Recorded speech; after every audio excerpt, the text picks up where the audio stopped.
Okay, I think we're gonna go ahead and start. My name's Quenby Wilcox, and some of you may know me or not. My case is in Spain, so it's kind of thrown me into the international arena, and I just kind of took me to violence against women, domestic violence, and I use those to, if I say domestic violence, it's the same thing as violence against women. And I think as you'll see within the laws and within the rights, a rights-based approach to looking at this, they're really kind of the same issue and the same problems. So I think everybody has some slides. I was hoping to have a projector, but there's not. So I basically, on slide 1 and slide 2, there's a quote from Hillary Clinton that's give women equal rights and entire nations are more stable and secure. Deny women equal rights and the instability of nations is almost certain. Women's equality is not just a moral issue, it's not just a humanitarian issue, it's not just a fairness issue, it's a security issue, and it's a prosperity issue, and it's a peace issue. But the pace of change has been far too slow, including women's economic participation, leadership, and security. Michelle Bachelet, another, women's right speaker.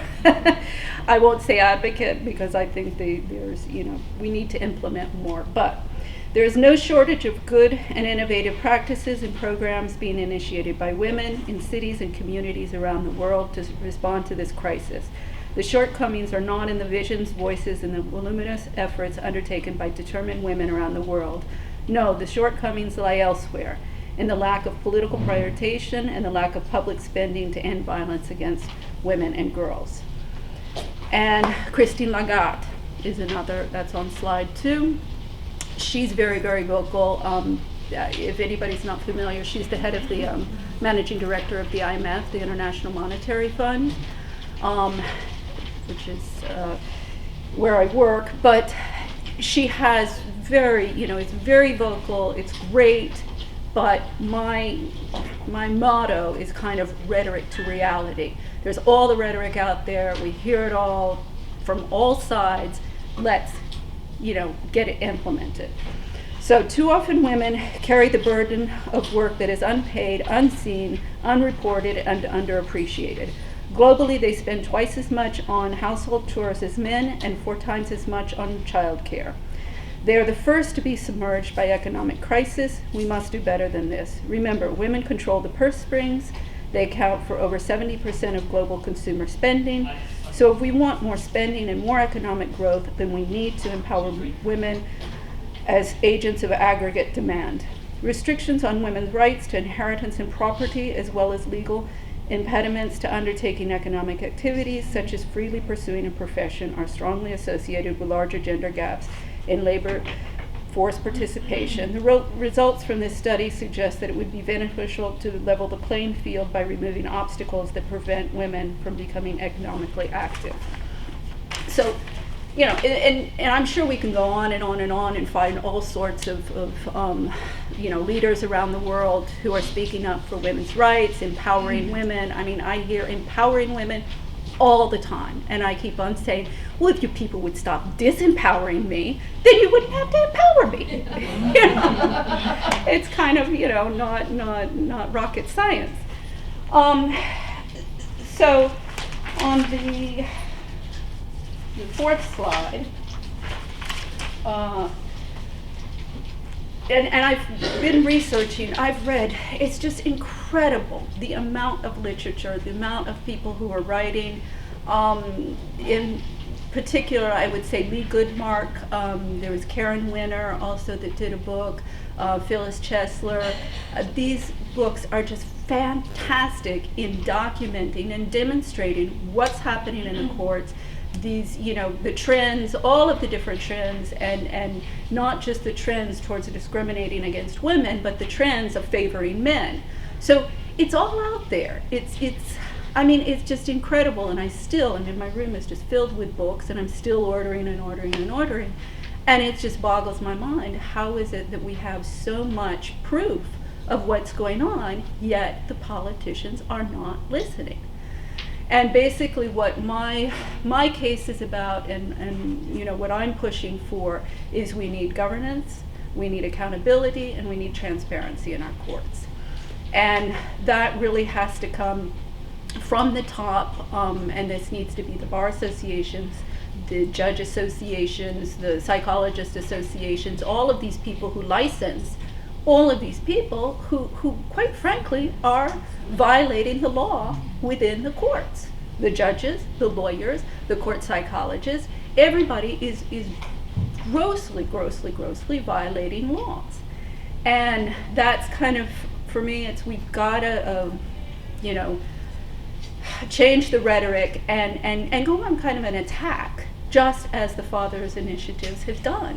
And we have to, that's a lot of the argumentation that I do in my in my case is, you know, come on, bring it on. Give me your reasoning, and then I turn around and I attack their reasoning. Of course, I'm doing this all through complaints because my lawyers just covered up everything from day one.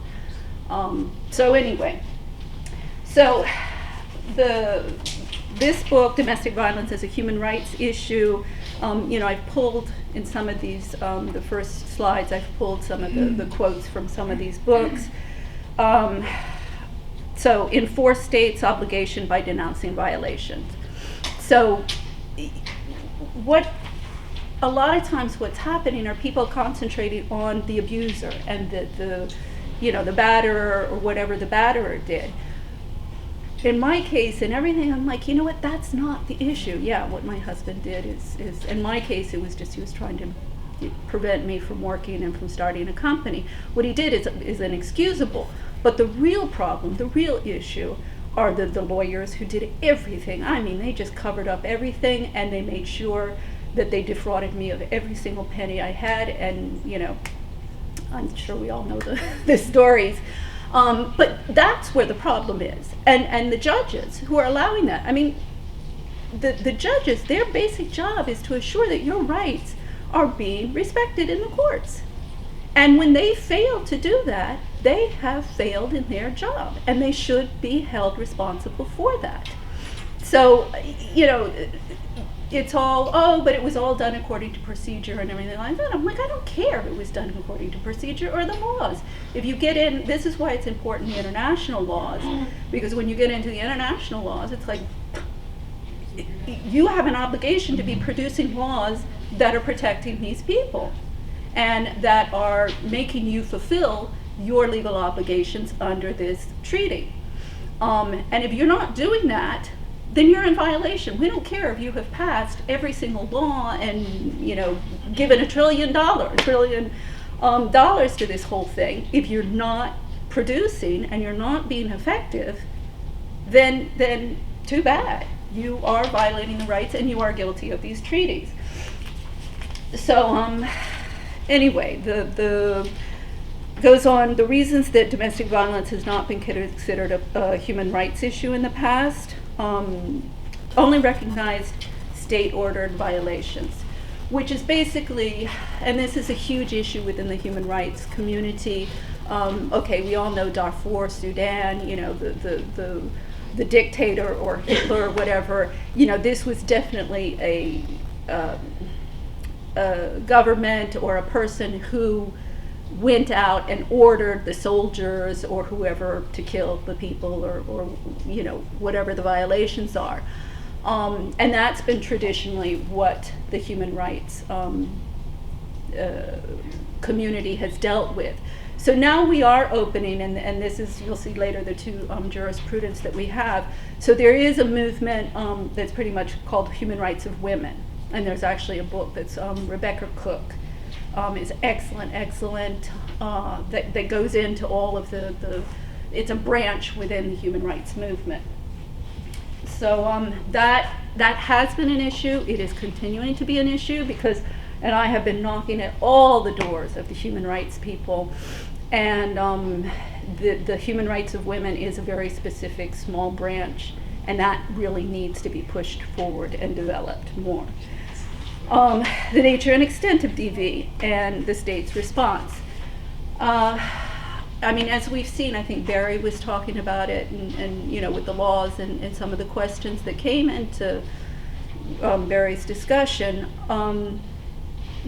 you know, we can pass the laws, but if they're not being implemented, what good are those laws?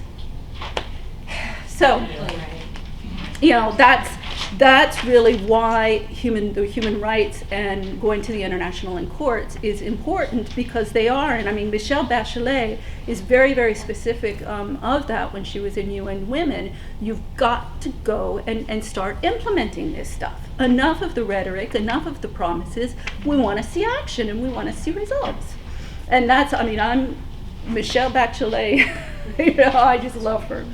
Let's see what she does as president of Chile now. So then equality before and equal protection of the law. Once again, great, the rhetoric is there. You know, we've got all of this anti-discrimination laws and all of this stuff.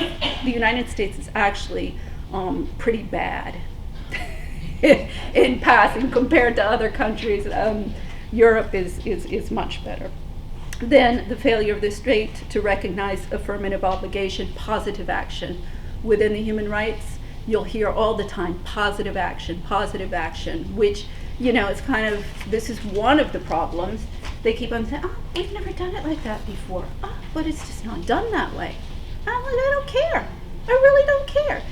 This is what's got to be done, and you've got to change what you're doing. Okay, moving on to slide 5, I guess I'm running. Okay, gender violence is as a social institution and state responsibility. So this is, again, domestic violence is a human rights issue. Okay, in here, the important thing I would highlight is the failure to prosecute amounts to complicity. And I'm talking about failure to prosecute the abuser, but then which makes the judge or the lawyer or whoever is involved in that court case complicit. If they're not doing their job, then they become accessories to those crimes. But then also, if you know, you file a complaint later against the lawyer or the judge or whatever, and if the agency, the bar association, or whoever is supposed to examine that does not do it, then the government becomes complicit. Now they're going to all say, oh no, that the bar association is not, you know, these are not state actors, they're not public authorities. I'll argue that over, you know, with them, but they will come up with that. But the bar association is a state actor. It is acting under the authority of the federal government. Therefore, it does become the government who is becoming complicit to this situation.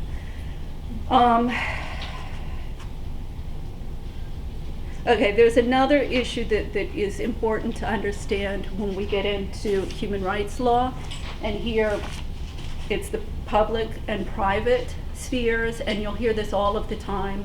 Oh, no, this is private law, we can't get involved, that's why the governments can't become involved. We only do public law, that's private law. I mean, I get this all the time from the State Department. That's a private matter, that's a private matter. This is not a private matter.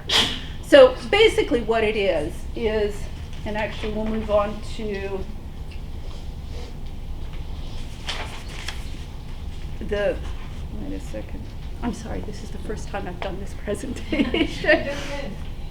So the private and the public sphere and private and public law, basically what it is the private law is between two individuals. You know, somebody steals your car, that comes under private law because somebody did to one person to another person. Public law is basically the government, say, you know, a country invades another country, not naming any names, but a country invades another country, that comes under public law because it's two governments. You can also, what comes under public law, for example, is the violation of the rights of a citizen by a government. And this is where I'm pushing the argumentation of, because they keep on saying, no, this is private law, this was your husband that committed the crime, or your wife. But I'm like, no, that's not at issue here. The issue is the courts who are not respecting your rights. Well, the courts are under the jurisdiction of the government, and the government has a responsibility to assure that those courts are doing their jobs effectively. So if you look at it from that perspective, that's why this comes under public law and not private law. So if anybody says, oh, no, it's public law, and that's why. So let's move on to the next slide, number 6. Domestic tyranny, making an American social policy against violence. This also wonderful, great book. So Elizabeth Pleck, she identifies government's legal obligation to combat domestic violence, its prevalence. I mean, Barry always talks about that, and he does a wonderful job about doing that. It really is, not only in the United States, globally, in every single society in the world, it's rampant. And here we're hearing a lot about, the physical and the sexual abuse that goes on and the really horrible cases. But that's just the tip of the iceberg. I mean, when we get into psychological abuse, and there's a whole perhaps gray area in there that the courts, come on, if they're not looking at physical abuse, they're not going to be looking at, psychological. So that, it really is a huge problem. And as Barry notes, creating a lot of socioeconomic health consequences. So that's the second one there. And then also, this is another thing that Barry and Andrew Willis, talk about a lot as well, is that this is not conducive to good development of the person. And that's another reason that the governments do have an obligation, because they do have an obligation that everybody can live their lives in peace and security and to full development. So then go on to socio-political norms sustaining domestic violence. Now, one of the reasons that and I don't like us using the words father's rights groups. I'd like us to start separating that. We do have some father's rights groups, and there are some men out there with some legitimate concerns and some legitimate issues, because quite frankly, the courts are a mess. And so there are, some fathers who do have some legitimate things. But most of those groups, and when I've gone through the websites and looked at what they're posting and what they're saying, most of these groups are just male supremacist groups. They're not, so I make a clear distinction on what's a father's rights group and a male supremacist group, which is most of them. And the stuff that they're spouting out, you're like, how is anybody buying this? But they are, because unfortunately the politicians everywhere are not always totally there. But anyway, so this gets into, looking at, how is it that everybody's buying this BS that the male supremacists are out there spouting out? Well, this gets into, historically, the position of the woman within the home, society, barefoot and pregnant, keep her in the home and everything like that.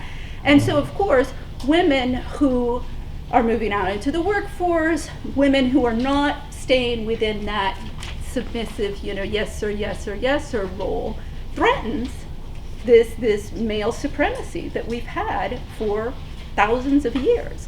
So that's really kind of, the social underlying thing that you have to understand of why is everybody buying this stuff that has absolutely no validity? There's no proof, there's no studies. I just looked for the studies. And anytime the male supremacist groups quote a study, I go in and I can't find it's either a fictitious study or it's a bunch of gobbledygook that it makes no sense whatsoever. And you're like, where are these people coming up with this stuff? So here you have this group who has absolutely no backing to validate what they're saying, yet everybody's buying it. And for that reason, it's important to look at historically the position of women in society and everything like that. So that's, the marriage and family should be preserved at all cost. But also in a lot of my rhetoric and a lot of, I have blogs online, in Huffington Post, Womenalia, we have to really change the discourse. We have to really change what everybody's saying and offer new argumentation. I mean, part of this is a lack of the political community to have been developing argumentation to combat all of this argumentation that's coming from the male supremacists. This is one of the things that I'm really pushing for and trying to find some political backing for this. It's not easy.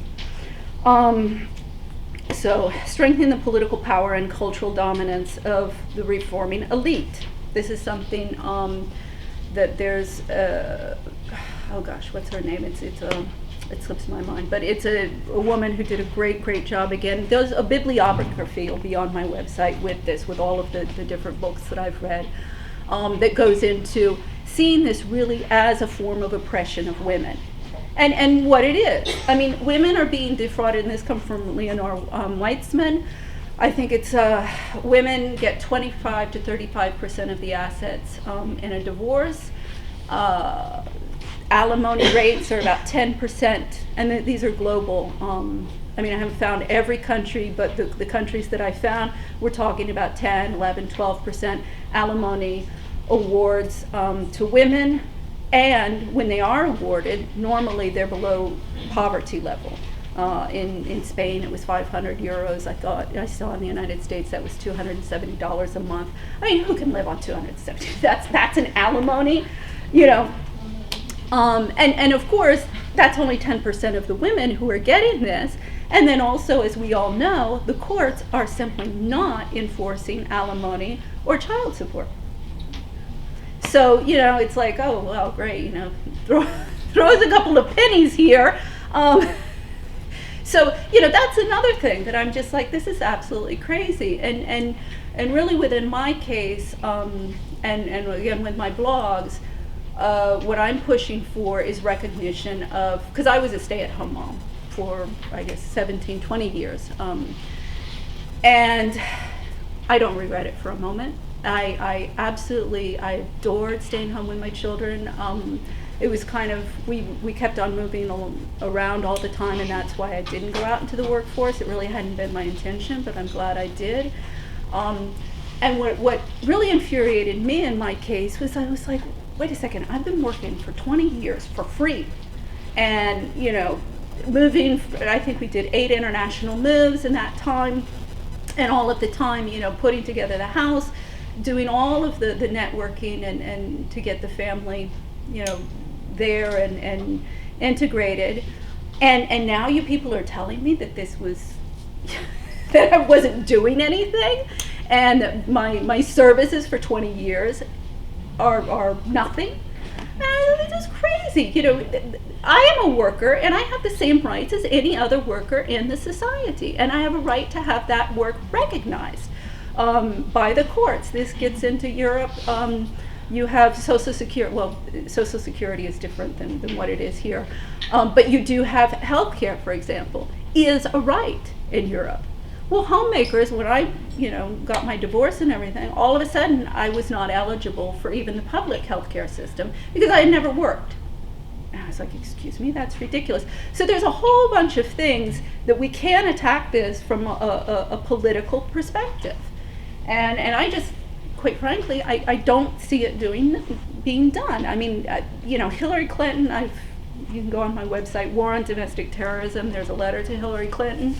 What are you going to do? And I have said this in the blogs. Hillary Clinton, what are you going to do about the family courts if you get elected president?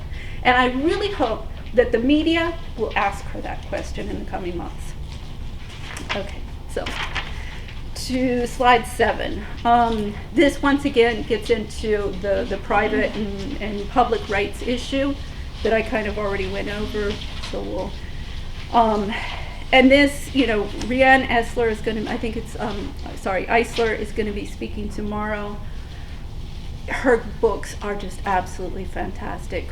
What's really good about Riane Eisler is she takes all the different domains, sociology, psychology, and she brings it all together into really a structure of what we need to move forward in society, which is really, and that's what she's calling for, a total restructuring of society, and for the right and the Republicans, where the family is the center, and where the family does have a very, very important role in society, which it does, because this is where we have our workforces that are being socialized and educated and prepared for the workforce.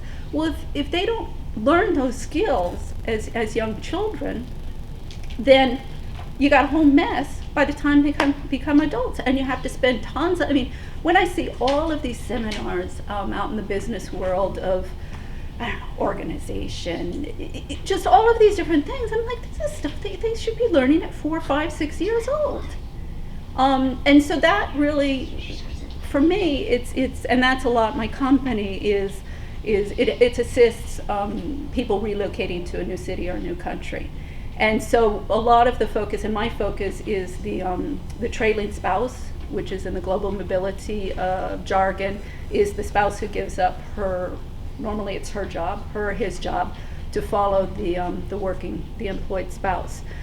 And a lot of the focus is the family, enabling the family. One of the frustrations for me as a mother and as a member of many different communities, and I don't care if it was the poor communities or the rich communities, because I worked, in some nonprofit things and everything.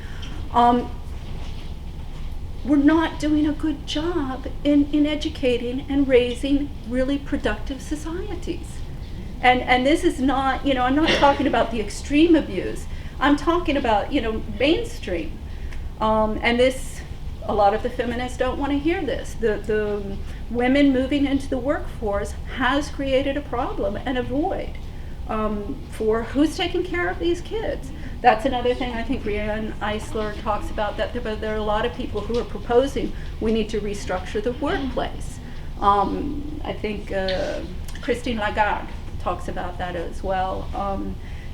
Really totally restructuring how as societies we look at the family and the family responsibilities and the obligation of the family members.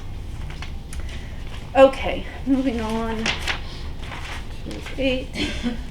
Okay, human rights, jumpstarting the stalled revolution. That's another thing that we hear amongst the feminists all over the place. We're in a stalled revolution, we're in a stalled revolution. My basic response to the feminist is, you know what, until you start addressing and taking seriously the private rights issue and really pushing that forward, and saying, no, we are going to this is not some area where nobody can intervene. And they keep on, saying, oh, no, this is how it's always been.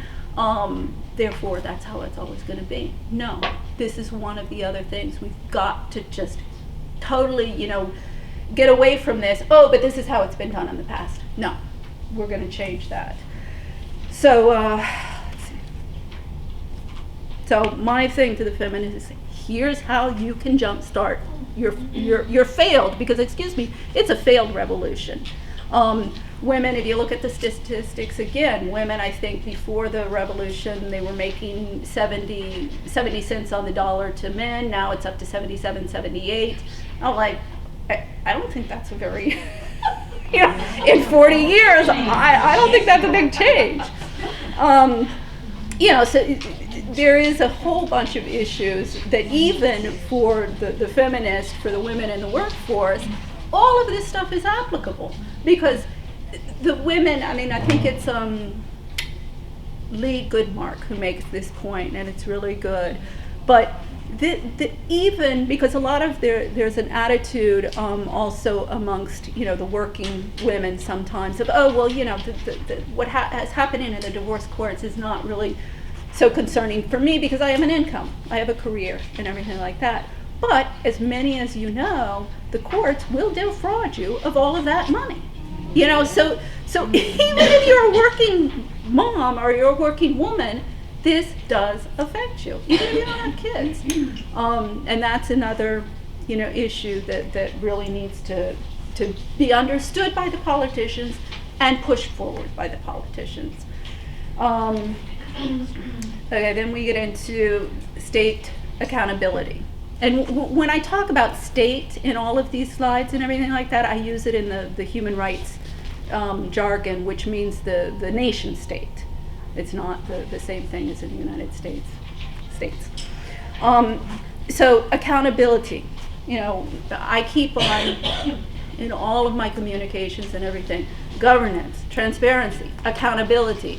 Once again, the abusers need to be held accountable for what they're doing, the courts need to be held accountable for what they're doing, and the government agencies who are not doing their job need to be held accountable for what they're doing, or what they're not doing, rather. So that goes in failing to enforce. We all know that. They need to attack, this is another thing, the traditions, customs, and the beliefs, the negative beliefs about women that are out there. When I got thrown into the courts, I even had somebody say to me, "Oh, you should be ashamed of yourself for never gone out and working all of those years." I was like, ashamed of myself for staying home with my kids?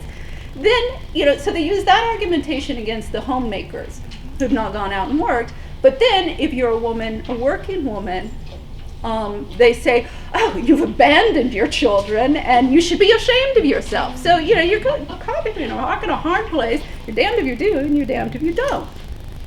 So that's, these are all attitudes and beliefs and stereotypes, and that's where I would say we really need to focus our part of the fight is, how do we change that? How do we address that? How do we also, because now we do have the laws that discrimination is illegal.